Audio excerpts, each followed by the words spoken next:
Para um programa ser banido, ele precisa fazer algo extremamente pesado. O que poderia ser tão extremo ao ponto de não poder ser visto pelos olhos humanos? Nesse vídeo vou te mostrar programas de TV que passaram dos limites. O programa banido por ser doentio demais.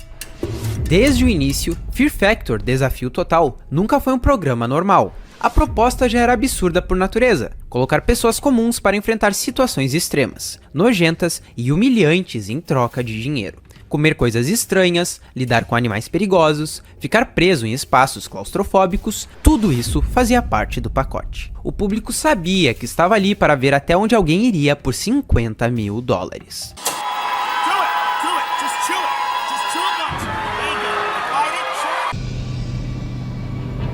Oh, God.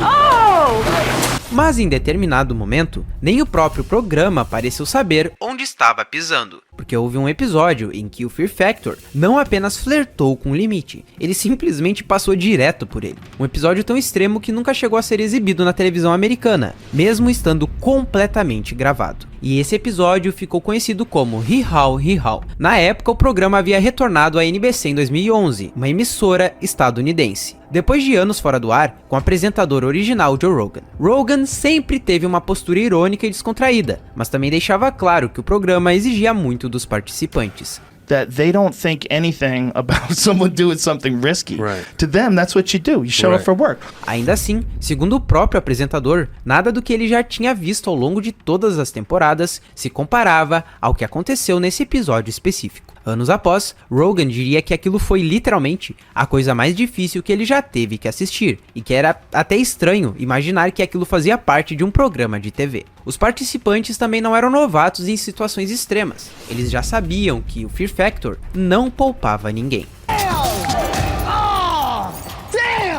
Mesmo assim, alguns afirmaram depois que aqueles minutos de gravação foram os mais difíceis de suas vidas. Houve relatos de pessoas passando mal, chorando, e até membros da equipe técnica tendo reações físicas extremas, enquanto tentavam continuar filmando. E é aqui que entram os fatores que levaram ao banimento. O desafio do episódio girava em torno de um jogo aparentemente simples, parecido com ferraduras. Os participantes precisavam arremessar um objeto em direção a um alvo, mas o desempenho determinava a punição. Quanto pior o resultado, maior era a quantidade de um líquido corporal de burro que a pessoa teria que ingerir. Isso mesmo, cara. Era esse negócio nojento. Mesmo quem acertasse relativamente bem, ainda não escapava completamente. Todos eram obrigados a consumir ao menos uma parte daquele líquido. Para deixar tudo ainda mais perturbador, havia marcações claras indicando a quantidade que deveria ser bebida. E existia uma regra cruel: se o participante vomitasse, teria que recomeçar. Uma das competidoras revelou depois que vomitou dentro do próprio copo e foi obrigada a continuar. O clima no estúdio ficou tão pesado que, segundo relatos, até cinegrafistas passaram mal durante as gravações. Aquilo já não parecia mais um teste de medo, mas uma prova de resistência a algo que simplesmente não deveria estar acontecendo. Antes mesmo de ir ao ar, a NBC decidiu cancelar o episódio. Ler a descrição dele em guias de programação já foi considerado repulsivo demais para o público americano. O episódio foi oficialmente engavetado e nunca exibido nos Estados Unidos. Pouco tempo depois, o próprio reboot de Fear Factor acabou sendo cancelado novamente. Mas mesmo assim, a história não morreu ali. O episódio acabou circulando na internet e foi exibido em alguns países, como a Dinamarca, além de aparecer em determinadas plataformas de streaming em regiões específicas. A repercussão foi imediata. Quem assistiu descreveu o desafio não como assustador, mas doentio e nojento, dizendo que não havia vencedor naquela situação. Muitos afirmaram que não fariam aquilo nem por um valor absurdo de dinheiro, e outros simplesmente questionaram como alguém aprovou aquela ideia. Com o tempo, Hee Haw Hee Haw se tornou uma espécie de lenda dentro da história da televisão. Um exemplo claro de quando a busca por choque ultrapassa qualquer noção de bom senso. Fear Factor Desafio Total voltaria anos depois, em 2017, com outro apresentador e uma abordagem um pouco mais cautelosa. Mas esse episódio específico ficou marcado como um momento em que o programa foi longe demais. Não por enfrentar medos, mas por esquecer completamente porque eles estavam fazendo isso em primeiro lugar. Esse próximo programa foi proibido porque um homem decidiu fazer coisas erradas com um cavalo. O homem que casou com um cavalo. The Jerry Springer Show não era um programa comum de entrevistas dos Estados Unidos. Na década de 90, ele transformou a televisão americana em um verdadeiro espetáculo de caos. Discussões acaloradas, brigas, traições, segredos familiares e problemas absurdos dos participantes eram levados ao extremo diante das câmeras. Quanto mais controverso ou escandaloso, maior a audiência. Been living as openly gay for 10 years. Go back to a woman. Good luck to you. Here's Brandy. And in fairness to Randy, yeah, well, here he is. Here's Randy.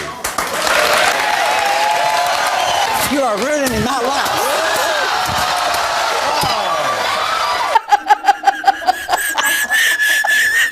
O apresentador Jerry Springer costumava se manter neutro, tentando apenas restaurar a ordem enquanto os convidados se enfrentavam, mas por trás das câmeras, os produtores não mediam esforços para deixar tudo ainda mais chocante, muitas vezes até orientando os participantes sobre como criar conflitos ou gestos exagerados para arrancar reações da plateia. Era o auge da televisão sensacionalista, irresistível, provocativa e algumas vezes impossível de assistir sem sentir uma pontada de desconforto. Hey Jerry, I'm here today to finally meet my online crush for the first time. How long have you been communicating with your crush? A couple months now. Oh, okay. Very athletic people. Yes. Both love going to the gym. Okay, and she likes to do the same thing, apparently, is what you're saying. Yeah. So you are ready now to meet her?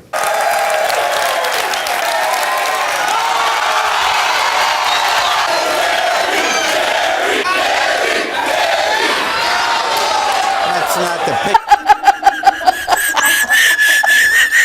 Em meio a esse turbilhão de histórias bizarras, surgiu uma situação que fez todos os envolvidos ficarem sem chão. Um homem que havia deixado sua família para se relacionar com um animal procurou o programa, e a equipe percebeu que tinha diante de si um caso impossível de ignorar, que mesclava choque, curiosidade e repulsa. A reação foi imediata, a ideia gerou medo, fascínio e, claro, garantiu manchetes nos jornais. O episódio chegou a ir ao ar em uma única região, mas foi rapidamente proibido nos demais mercados por glorificar práticas inaceitáveis. A controvérsia foi tamanha que a história se tornou lendária. Críticos consideraram a exibição repulsiva, enquanto produtores afirmaram que era o show perfeito. O tipo de caos que ninguém conseguia tirar os olhos. Mesmo décadas depois, o programa continua sendo lembrado como o ápice do sensacionalismo. Histórias exageradas, brigas e situações absurdas que testavam os limites do que era aceitável na televisão, sempre atraindo olhares e provocando debates sobre até onde a TV pode ir. Esse próximo programa era tão absurdo que fez as pessoas se perguntarem como um mero jornalista conseguia ser mais rápido que a polícia. O jornalista que sempre chegava primeiro à cena do crime.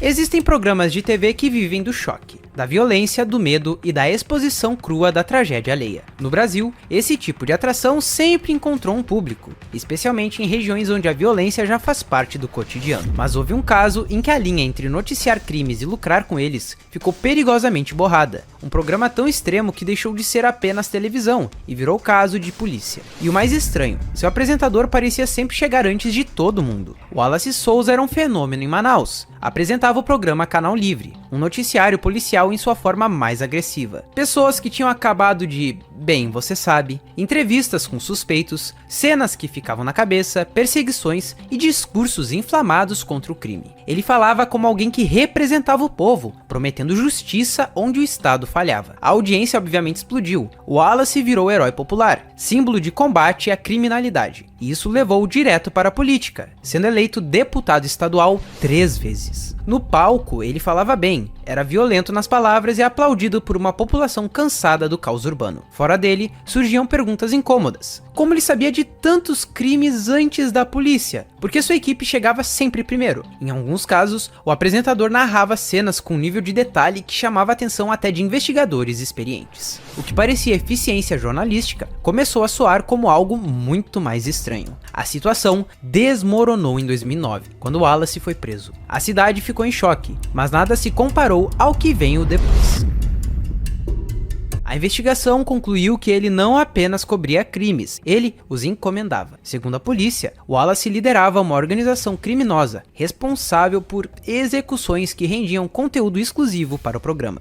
O ato de desviver as pessoas aumentava a audiência aumentava o poder, e o ciclo se repetia. A principal testemunha, o comerciante de ilícitos Moacir Costa, conhecido como Moa, afirmou ter cometido vários desvivamentos a mando de Wallace e de seu filho Rafael. O objetivo seria simples e aterrador: garantir imagens exclusivas. Chegar antes da polícia, roubar dinheiro e ilícitos das vítimas e transformar cenas reais em espetáculo televisivo. A acusação dizia que, com o tempo, a organização ficou mais ousada. Passou de apenas aproveitar crimes para efetivamente mandar desviver rivais do comércio ilícito. Trechos antigos do Canal Livre, resgatados anos depois, se tornaram ainda mais perturbadores à luz dessas acusações. Em um deles, uma mulher se levanta no estúdio e aponta para um homem, gritando que ele lhe tirou seu filho. Em outro, Wallace chega a uma área de mata e descreve uma pessoa ainda fumegando, comentando o cheiro e os detalhes da cena enquanto a câmera registra tudo. Para os investigadores, aquilo deixou de parecer jornalismo e passou a parecer intimidade demais com coisas erradas. Wallace se defendeu dizendo ser vítima de perseguição política. Nunca chegou a ser julgado. Sua saúde piorou drasticamente durante o processo e ele faleceu em 2010, aos 51 anos, antes de qualquer sentença. Mesmo assim, o caso seguiu adiante. Seu filho e outros envolvidos foram levados a júri popular, e o escândalo marcou para sempre a televisão brasileira. Anos depois, a Netflix transformou essa história surreal na série documental Bandidos na TV.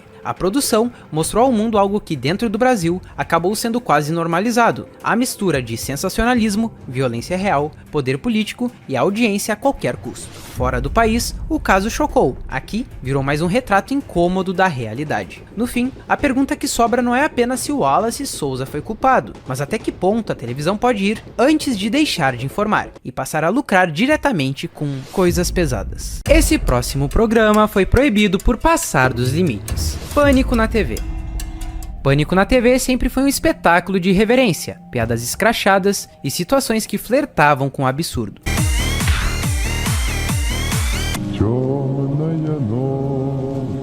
Desde o início se destacava por valorizar o humor ácido, por brincar com celebridades e por explorar cenas e desafios que os canais tradicionais jamais ousariam exibir. Tá pronto? Vamos de cuecão.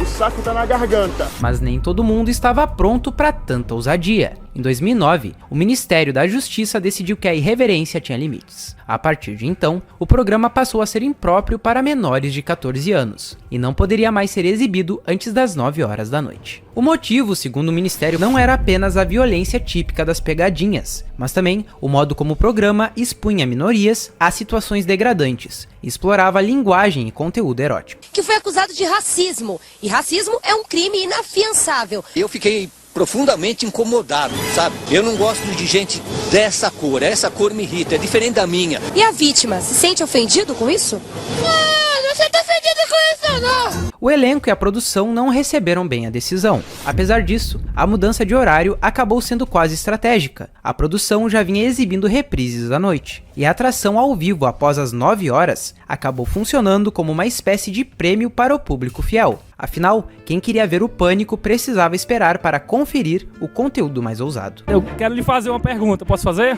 Não. Eu estou meio desconfiado que meu filho, ele é gay. Que se fosse meu filho é homem, né, filho?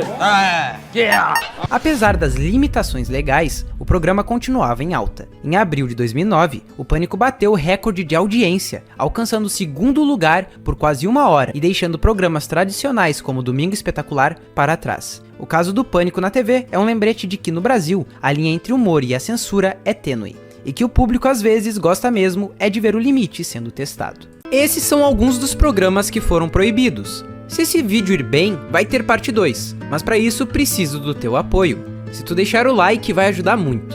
Obrigado por me assistir e um abraço.